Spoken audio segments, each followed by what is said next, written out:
Good day, ladies and gentlemen. Today is going to be a quick one. I just want to quickly give you a checklist that you can actually use to assess your strategy, to know if your strategy is good enough or if you even need to change it. Okay, so it's more like me giving you some of the things that a very good strategy should have. Okay, so these are like the components of what we can call the best strategy. Okay, so if your strategy is good enough, you should have these three things without excluding any one. Okay, so what's the very first thing a very good strategy should have? The first one is that it should be easy to spot.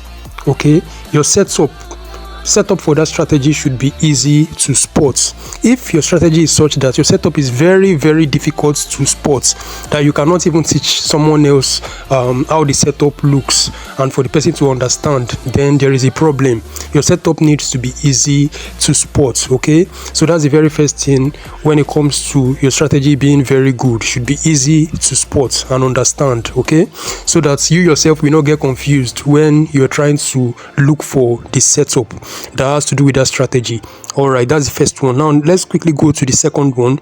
The second one is what I call frequency. Okay, it should play out frequently. Okay, it should play out frequently. You don't want a strategy that only plays out maybe once a week. All right, personally, I'm a day trader. I'm also a scalper, so I don't want a strategy that is going to be playing out once a week. All right, what if the day it plays out, I'm not looking at the chart? So what are you going to do? So you need a strategy, a setup that, you know, plays out at least 3 times a week. Okay, if it's possible to play out once every day, fine. So the frequency should be reasonable. Okay, it shouldn't be something that scarcely happens. Okay, so that's the second thing you need to have. Your strategy needs to have for it to even want to compete as a very good strategy. Now let's talk about the third one. The third one is in 2 ways. Okay, so this third one now is optional. It has to have is 2 things, so your strategy has to have one of them. Okay, if your strategy has both of them, fine. If it has only one, fine. But if your strategy does not have any of these 2 things I want to mention, there is a big red flag when it comes to you using that strategy. Okay, so your strategy should either have a high win rate. Okay, it should have a high win rate. So that's the first one. It should either have a high win rate or it should have a high risk to reward ratio. Okay, so one of these 2. I have a strategy that does not have a high risk to reward ratio. It doesn't have a high risk to reward ratio. In fact, the strategy is designed in such a way that its risk to reward ratio is 1-to-1.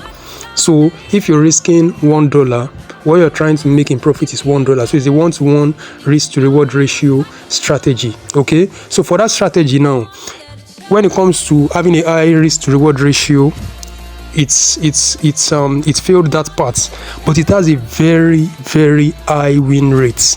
I'm telling you, out of 10 trades, okay, out of 10 trades with this particular strategy, there is a very high chance of you winning it.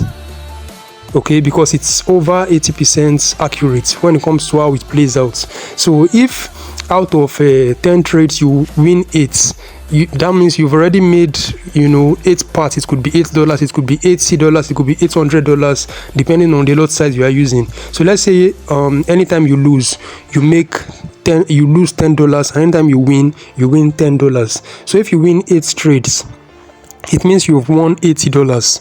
Then you now lose 2 trades. It means you've lost $20. So 80 minus 20, you're left with what?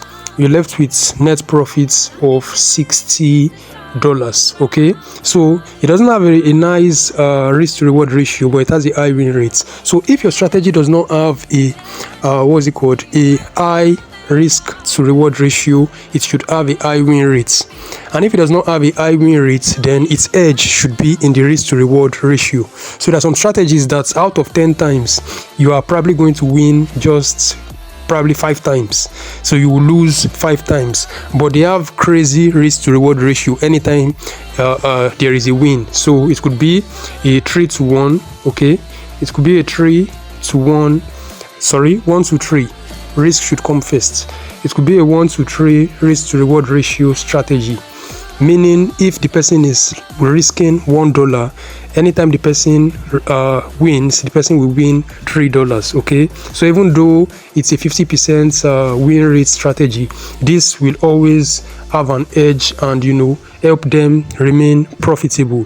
Okay, so a quick example, if it's 1 to 3 risk to reward ratio, let's say anytime the person wins $30, and if the person loses $10. Okay, and if the win rate is just 50%, which is not that high, it's just 50%, so it means that out of 10 trades, this person will lose 5 and win 5. So if the person wins 5, remember that anytime the person wins $30 now. So if the person wins 5 times times $30, that's $150. You see that? This is $150 for the person winning 5 times, and each time the person loses $10. So the person also loses it's gonna be 5 times $10.